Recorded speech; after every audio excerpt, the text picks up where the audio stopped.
Cheers and salutations. Welcome one and all to Americans Learn.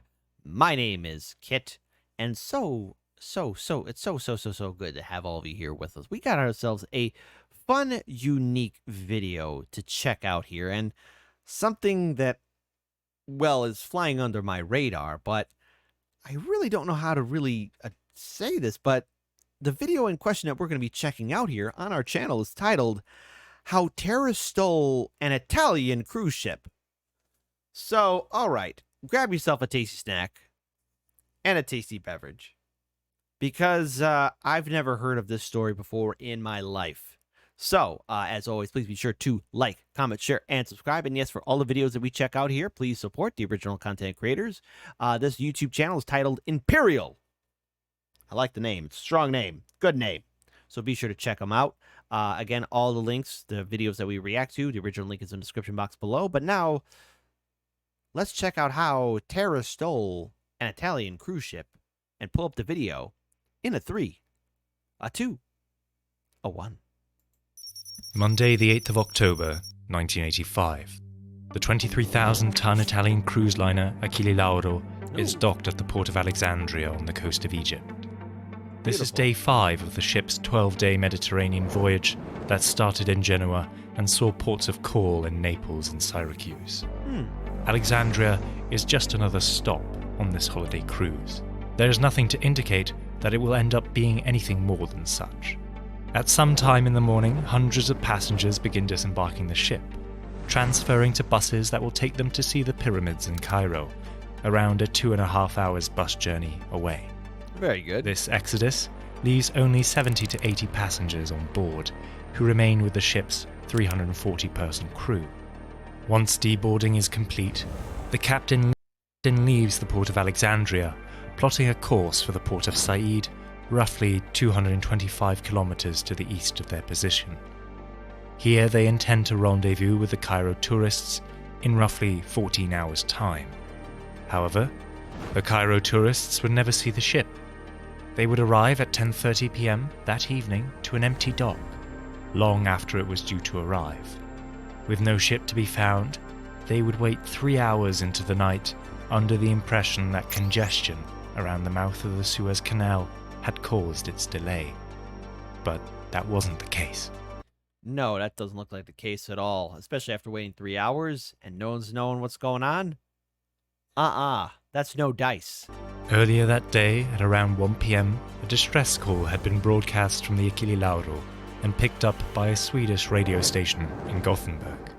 What? 4 hijackers had seized the ship as it was leaving the port of Alexandria, cornering the passengers in the dining room as they were having lunch, firing their weapons above their heads and shouting commands at them. But who were these hijackers exactly? It took What 4 did of they them to want? do that? Well, that was not immediately apparent. The 4 men had steered clear of the passengers for the entire trip. The extent of their interactions with those on board was limited to an earlier exchange with one of the Achille Lauro's staff. A hostess had asked the group where they were from, to which they answered with a terse, one-word response, saying only that they were, quote, Norwegian. Whoever they were, and whatever the aim of their hijacking of the ship, it had snagged the attention of the Italian and US governments and their respective crisis management teams. The US had not initially thought much of the hijacking, as one White House staffer at the time recalled that it seemed like every week brought another terrorist incident. But once they caught wind that American passengers were on board at around 4 p.m, they switched into crisis mode. Team America. You can hear that screaming eagle in the background. American flag, hamburgers, hot dogs. Don't mess around with America. As the 2 governments deliberated on the best course of action, the hijackers remained very much active on the Achille Lauro. They had summoned the ship's captain, Gerardo de Rosa, to the bridge, where they verbally bombarded him in Arabic before commanding him to sail for the Syrian port of Tartus in broken English. Their claim to being Norwegian nationals was becoming ever more dubious. Of course. Yet it would take some time longer before the aim of their abduction and who they exactly were was clarified. Later that day, on the night of the 7th, the hijackers hailed the port officials at Port Said while sailing off the coast of Egypt. Here they said they were members of the Palestinian Liberation Front, or PLF, a breakaway militant faction of the Palestine Liberation Organization, or PLO, the governing body of Palestine. During this conversation, the PLF demanded that 50 Palestinians incarcerated in Israeli prisons be released. Suddenly, the hijacking acquired a more complex character. It had now brought Israel into the mix. Oh This boy. made negotiating a peaceful end to the incident more challenging. It meant the Italian government now became far more passive in its negotiations. The Italian Prime Minister, Bettino Craxi, initially reasoned that because the hijackers' demands were aimed at Israel, Italy could not engage in negotiations with them. But more importantly, because Italian foreign policy had shifted in the past decade to focus on improving relations with Mediterranean Arab states, they were wary not to cause tensions with their allies by Yeah, because, during the 80s, it was still a big hotbed, still is to this day, but come on. Don't want to step on that landmine. coming down too hard on these hijackers and appearing too friendly with Israel. Arab-Israel tensions had skyrocketed recently. Just a week prior, Israeli forces had bombed the PLO's Tunis headquarters in retaliation for the murder of 3 Israelis in Cyprus. The bombing had killed 60 and wounded 100 more, and had incensed Tunisia to such a degree it had called a UN vote to condemn the attack. In this delicate diplomatic environment, what Italy wanted was a bloodless solution, where tensions were not inflamed and Italy could boast of its intermediary capabilities and its diplomatic independence from the US. Ideally, this would mean a complete de-escalation with no casualties and no extraditions of the Middle Eastern hijackers. However, Italy still mobilized 4 helicopters carrying units from its elite Kol Moschin battalion to the Akrotiri airbase in Cyprus, just in case a diplomatic end to the crisis became impossible. The Americans, on the other hand, were not shy about using force. They had a zero-tolerance policy for negotiating with terrorists and wanted them. This is already here in America, zero tolerance. Yeah, pretty much. Yeah, that's how America operates. Zero freaking tolerance there. Everybody. Apprehended and prosecuted. They saw an opportunity in the fact that the ship remained in international waters, which made it susceptible to a military operation. Therefore, the US elected to deploy Joint Special Operations Command Forces to Sigonella Air Base in Sicily and planned an armed intervention for Wednesday night. This response detail included the famed SEAL Team 6. But back on the Achille Lauro, on the morning of Tuesday the 8th of October, the hijackers began separating the hostages and seizing their passports in one of the ship's lounges. They identified 12 Americans and 6 British hostages as valuable leverage, as well as a couple of elderly vacationers from Austria. These 2 were quizzed on their backgrounds and revealed that they were Jewish, which prompted one of the gunmen to throw the husband to the floor and beat him with the butt of his weapon. One passenger from the sectioned-off group was of particular interest to the hijackers, a wheelchair-bound Jewish American by the name of Leon Klinghoffer. As he was immobile, he was unable to accompany the hostages when they were told to move to the pool deck above them, and as such, he was forced to stay with one of the hijackers. His wife protested, attempting to convince them to let her bring him upstairs, but she was ordered to leave him. It would be the last time she would ever see her husband. At around 11 a.m., the ship finally reached the coast of Tartus in Syria, at which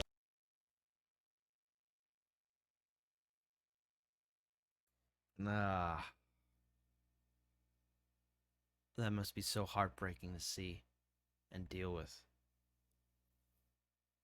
I've never heard of this story before. But hey, why pause when we can continue on? which point the hijackers demanded they be permitted to dock at the port. Reiterating their demands, for 50 prisoners to be released in Israel, and asking for British and American negotiators to present themselves at the ship. If their requests were not met, they claimed they would start executing hostages at 3 p.m. Their request to anchor at the port of Tartus was not granted, likely because the United States had embarked on a diplomatic campaign to ensure states in the region did not grant the hijackers a safe haven, keeping them isolated in international waters. At 2:32, around 3.5 hours after their initial requests, they hailed the port of Tartus with an ominous message. What about the negotiators? Negotiators, we will start killing at 3 p.m. We cannot wait any longer. We will start killing. What are the developments, Tartus? We will kill the second. We are losing patience. The ship is heading towards you for negotiations. We warn against further delay. Please sail back to the position fixed for you. Why? That is all. This message at 3:23 implies that they had executed one of the passengers between 2:58 and the time of its delivery. Rumors began circulating in intelligence circles in the United States that an American passenger had been executed, and indeed that was the case. At around 3, the leader of the hijackers ordered one of the ship's waiters to assist with bringing Leon Klinghoffer to the stern of the ship. Oh, come on! An isolated spot far away from the rest of the hostages. Here he dismissed the waiter and shot the wheelchair-bound American twice, once in the chest and once in the face, killing him instantly. Once he had finished the execution, he summoned the waiter and the ship's hairdresser to toss him overboard. Klinghoffer's body would wash up 5 days later on a beach in Syria on the 13th of October, where Syrian authorities would conduct an autopsy on him. By the afternoon of the same day, the hijackers had left the scene of the crime, steaming off in the direction of Cyprus. While en route, the hijackers received a radio communication from an Arab-language radio station in Cyprus called Monte Carlo. The transmission was from a man going by the pseudonym of Abu Khaled, who appeared to be the orchestrator of the hijacking. He commanded that the hijackers turn the ship around and set a course for the port of Said, adding that the hijackers should, quote, treat the passengers well and maintain constant radio contact with authorities in the Egyptian port. In a separate radio transmission later that night, as they approached Port Said, Khaled also ordered the hijackers to apologize for the seizure of the ship, asking them to emphasize it was not their original intention and that they would not do anything to jeopardize the positive relations between Italy and Palestine. Wait. Oh. Probably because they realized, the orchestrator probably realized, oh no, we just killed a civilian, and it was an American probably. Now America's going to think that this is on. We done goofed, and he's trying to smooth things over. That's not how things work. This is likely why they only targeted American, British, and Jewish hostages. As the hijackers made haste to Port I stand corrected. Said, so did US intelligence make haste to identify the mysterious Abu Khaled. The US Bureau for Intelligence and Research established a tenuous connection between the pseudonym and the leader of one PLF faction, Mohammed Abbas, through a newspaper clipping that indicated that Khaled was the name of his firstborn son.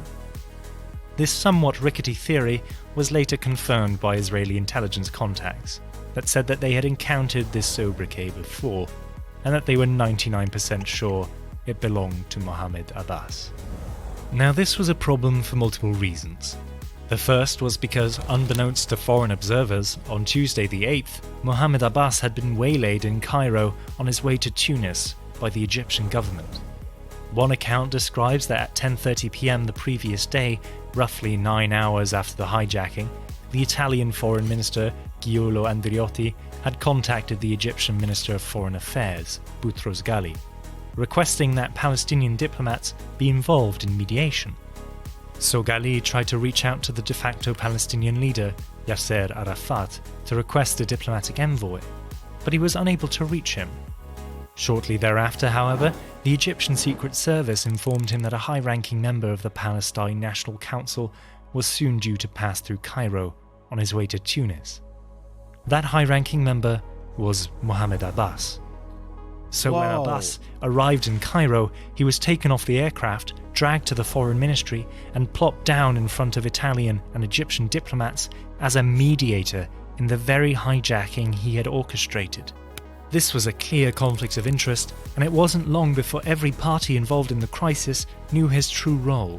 The Italian geopolitical journal, L'Imese, noted that the hijackers addressed him instinctually as commander after hearing his voice on the radio during negotiations, instantly alerting intelligence listening stations to his identity.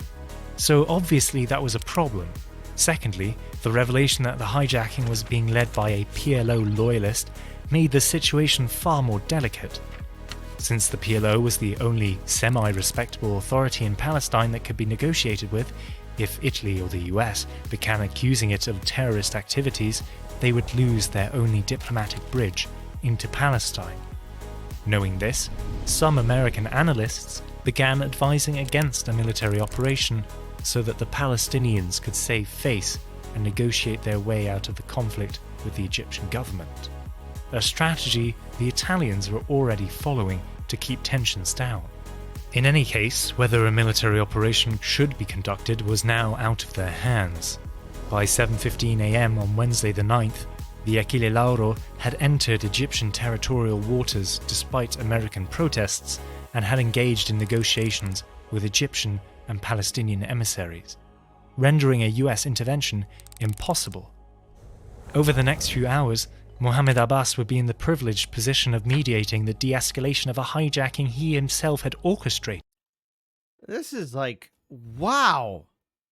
So now you have the orchestrator there, but he's now negotiating the peace deal for something that he created.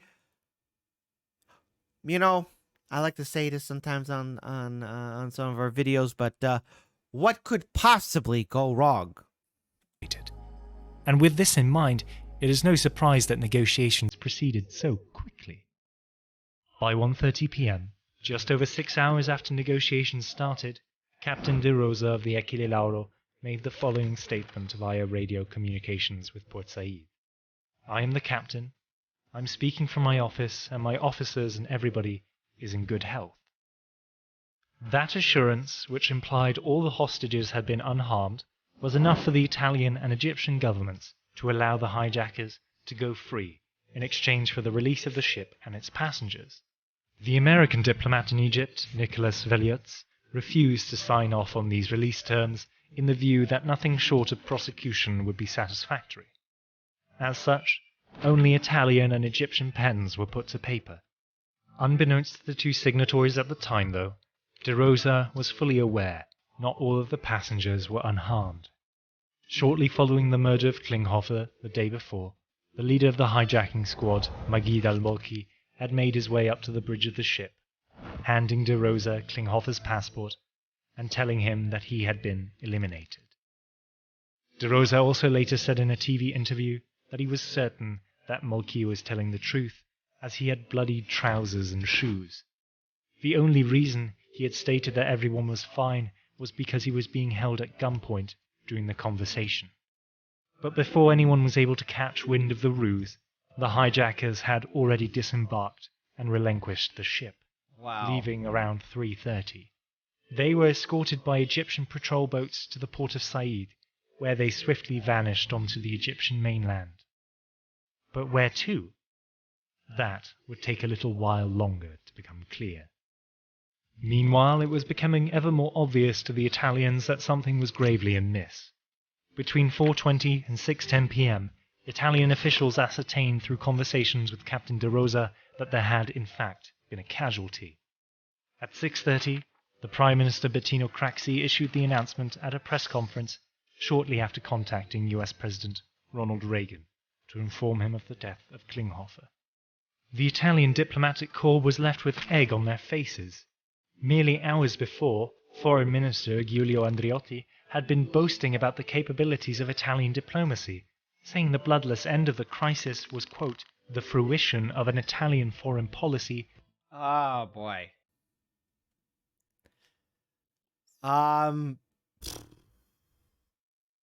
loss of a human life and saying this was a bloodless situation. Yeah. Dude. Resign in shame. That not everyone always understands. On the contrary, it now appeared that they had just let 4 murderers go and were no longer sure where they were. The United States was furious. The next day, on Thursday, October the 10th, Ambassador Veliots boarded the Achille Lauro to confirm the death personally. There he found Klinghoffer's passport, but no Klinghoffer. He called the US Embassy and, in an impassioned statement, demanded that Egypt, quote, prosecute these sons of bitches. Egypt had no intention of doing so. In fact, as US and Israeli intelligence would reveal, they were facilitating their safe passage to Tunisia, where they would be picked up by PLO forces. This despite the new developments of a murdered American citizen. At 6 p.m. on October 10th, 26.5 hours after they disembarked the Achille Lauro, intelligence placed the hijackers at Al-Maza Air Base in Egypt. They were preparing to board an Egypt air flight out of the country. The Egyptian president, Hosni Mubarak, claimed that the hijackers had already left Egypt and he had no knowledge of where they were. So, his domestic intelligence was either so woefully pathetic that he had no idea hijackers were boarding a civilian flight at an Egyptian military airport, or he was lying. I'm gonna go with the pathway that he was probably lying. Okay, just gotta throw it out there. I mean, unless he has an incompetent organization, then that says a lot too. American analysts suspected the latter. But little did Mubarak or the hijackers know that while the flight had been preparing to take off, a crisis management team in Washington had developed plans to intercept the aircraft. At around 7 p.m. Central European Time, a US aircraft carrier task force led by the USS Saratoga begins heading south from Greece. At 8:15, 4 F-14 fighters, 2 Ka-60 air tankers, and 2 E-2C radar planes take off from the Saratoga and begin patrolling the airspace just north of the Egyptian coast. When the hijackers' Boeing 737 takes off from Al-Maza at 10:10 p.m, the task force monitors and shadows the aircraft. Around 11:30, the 4 F-14s finally intercept the 737, shortly after it was denied landing rights in Tunis. At this point, the intercept group radios the aircraft and demands that it follows them to the NATO Sigonella air base in Sicily. On board, the Egyptian crew attempt to make radio contact with ground control back in Egypt, but the radar planes accompanying the American task force are scrambling their signals. Unable to ask for instructions from Cairo, the captain acquiesces, agreeing to fly northwest to Sicily. Shortly after midnight, at 12:10 a.m. on October the 11th, the aircraft lands at Sigonella Air Base, followed by 2 US troop transports. The Italians were seething. They had been in the dark about the entire operation until only 40 minutes before the plane arrived at Sigonella. They felt like the entire scheme had been hidden from them so as to make it impossible for them to refuse when it was dropped on them. To make it worse, as one FBI agent later explained, the Italians were essentially forced into taking jurisdictional responsibility for the hijackers. They felt that since the hijackers had committed crimes on an Italian ship and the plane had now landed on Italian soil, they were bound by law to prosecute them. This meant that they could not let the Americans take the hijackers, which had been the initial intention of the operation. But now there were about 80 American commandos crawling around on an airbase in Sicily, 50 of which had come from the arriving troop transports, with the other contingent being a SEAL Team 6 force that had relocated back to Sicily from Gibraltar. They were intent on taking these terrorists back home and prosecuting them personally. So, a diplomatic standoff emerged, with both the United States and Italy claiming jurisdiction over the hijackers. However, there was also quite a literal standoff developing on the ground as well. US Special Forces, who had been tasked with taking custody of the men, were now being surrounded by some 50 Italian Air Force commandos and gendarmes. who had orders to intervene with force if they tried to leave with them. Italian reinforcements would soon put the Americans at a large numerical disadvantage, at roughly 300 to 80. Sources vary on when exactly this standoff ended and when an agreement was reached, but it appears to have taken quite a while. 4 to 5 hours passed well into the morning of the 11th of October before a call came in from the White House ordering US troops to stand down and let the Italians take custody of the hijackers. An agreement had been reached by both the US Secretary of State and the Italian Foreign Minister. I mean, a standoff like that. Okay.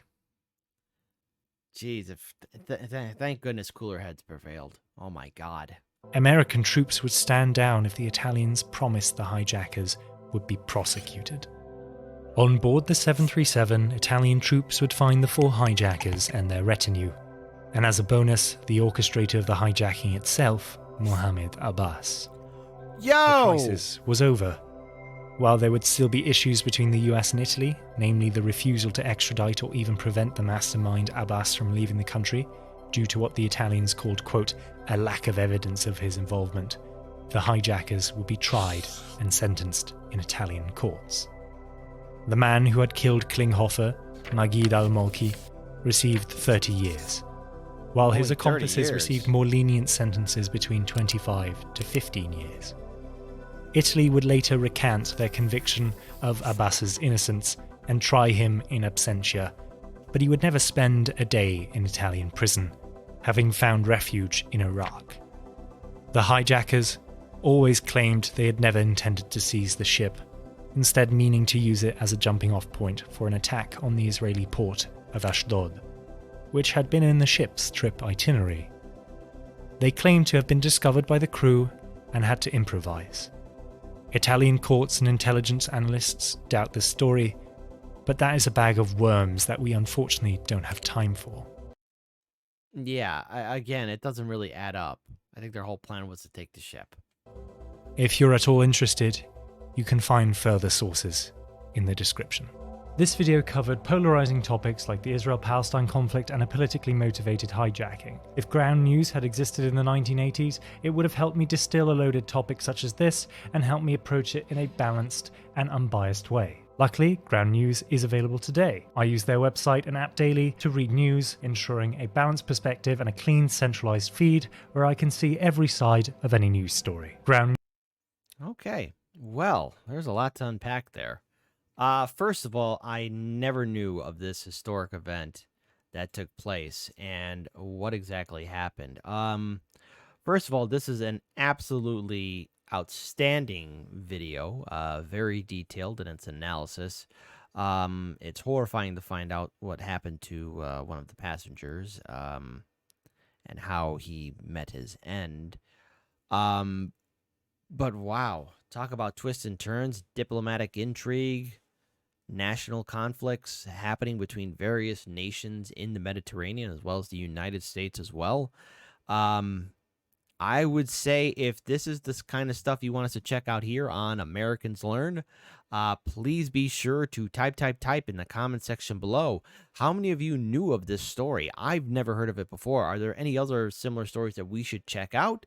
And again, your feedback is fundamentally important. We're trying to look at new different videos and documentary series that many of you have been asking us to check out. So without your feedback, we're not going to know. Without your input, we might not be able to know what videos to look for. So type in the comment section below, give us your feedback, your thoughts. But my goodness, wow. Also, again, please be sure to support the original content creator, Imperial. The original link is in the description box below. But with that being said, take good care of yourselves and each other. Keep your heads on a swivel. Keep on winning. Drink water and be safe. Peace.